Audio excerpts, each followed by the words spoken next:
and drink? He said, do you smoke and drink? And he said, no. I said, are you sure? He said, yes, I'm sure. Yeah, I just automatically knew he was lying. Because he gets so mad, like, quickly. Oh, yeah. That's a defense. That's a defensive posture. It's more or less like, it's like, I can't believe you asked me that question. Or, you know, very defensive. And see, it works for him when, like my mom says, told him not to go outside. That's last night. Well, me, I was out there, and he was walking over there. Well, I guess everyone thought he was over there at the Xavier's, which he probably was. I don't know. My mom said, wait, the lights are off over there. So I guess she wanted me to go down there to that party thing to see if he was down there. I don't know, but he was. She already had she said she saw like the back door was open. Yeah, and I went and locked the back door, and yeah, I know because I saw him with his bag on. You know, put his bag on and he goes. But if he's not careful now, and I'm telling you this for your sake and your brother's sake, for your whole family's sake, if you're not careful, especially at his age, that's going to change his chemical composition to where he's going to become what they call an addict. And to have to deal with an addict is a lot worse than to deal with it right now. Nip it in the bud, stop it right now. If you don't stop it right now and he becomes an addict, he's going to become, first, his body is going to be a lot stronger. His mind is going to get weaker and his body is going to get stronger. And when you got a weak mind and a stronger body, then it's no telling what they can do. A little kid like him, he can sit up there, and if his mind isn't right, he can pick up anything and knock somebody out with no problem whatsoever. And then turn around there, after all said and done, when he's finished with his high, whatever and all that, and then just regret the whole experience. Be like, dang. And that's what, like, I live in. I live in a lot of regret of things that I've done, you know. And to live in that kind of regret, if you can stop it now, stop it. I mean, I wouldn't care if someone had to take if he got to go to a rehabilitation, or they have what they call interventions. Intervention would be perfect, especially at his age. Intervention. I told Grandma, I said, Grandma, either I have to catch him, or if he don't listen, I'm going to send him in juvenile, or just send him down to Daddy. Send him down to Daddy. Juvenile is not, let me tell you, you think juvenile is cool. Let me tell you, juvenile, they say, oh yeah, that'll straighten them out. Man, most of the kids that go to juvenile come out messed up. I mean, tell you, some people that came out of juvenile. Yeah, be messed up. Just this boy right here, Vontae, he just came out of juvenile. He on probation. Javante Moody? Will Cox. And happy to, when they get out, they're happy to get out so that they can go do what they were doing. You know, a whole clean bill of health. The only thing juvenile, jail, and all that kind of stuff, for someone who wants to do what they do, only thing that stuff, rehab or whatever, the only thing it does is shows them a way to do it without getting caught. That's it, you know. I mean, you go in jail, you become more of a criminal than you did before. Or when you go into rehab, you become more of an addict before you... Jail, other people clean draws in jail. I don't know about all that. I was in jail. I don't steal no draws. Bump that. I'll free ball before I steal some draws. You know, hey, that's a song. I'll free ball before I steal some draws. You know what I'm saying? Bump that. But no, and I mean, he's a smart kid in school, academics. I'm gonna tell you, like I said in this one thing, I said, don't know.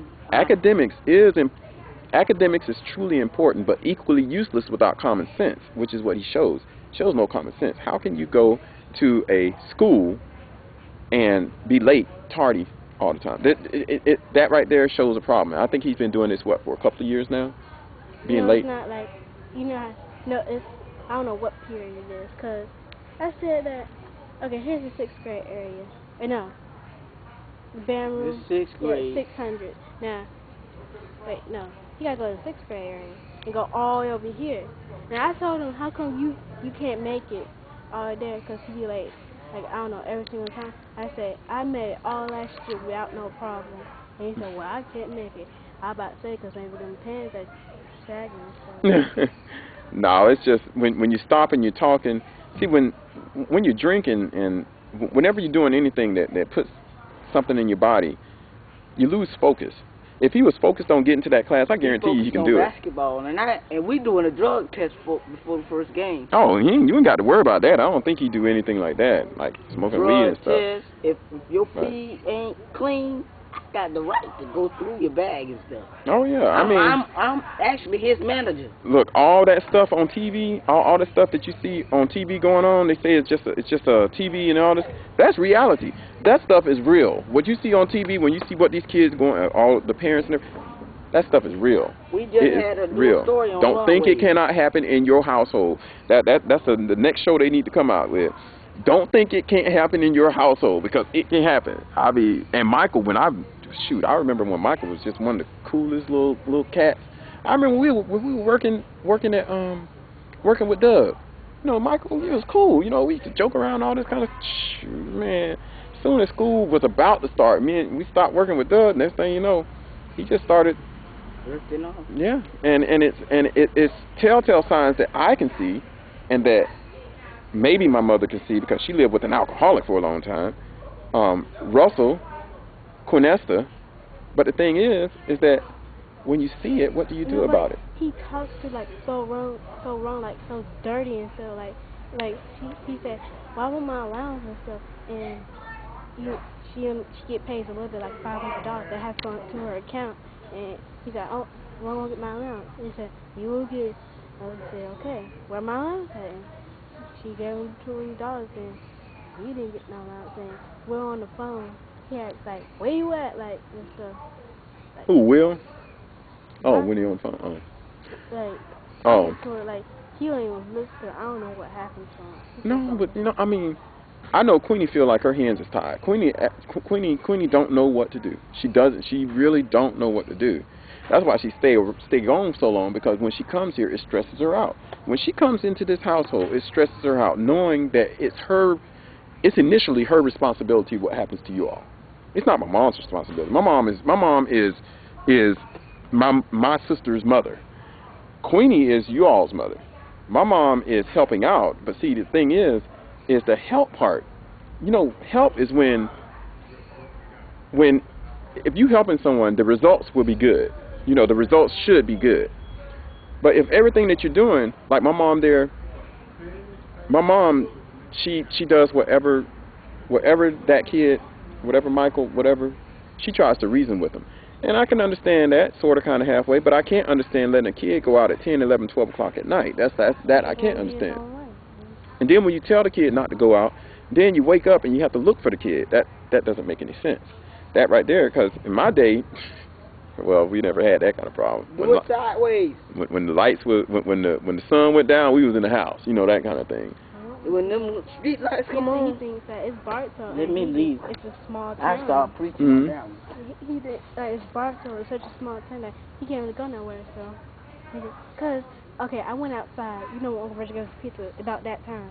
So I was outside with the dog, and I went inside because we were talking about the cat, and it was just very random.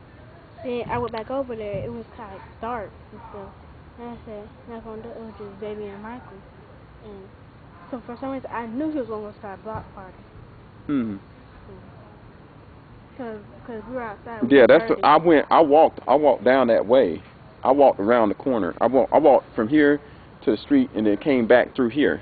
That's what I did. So, and for me, the only reason why I walked that way, because I thought Russell was there, but Russell was in the van.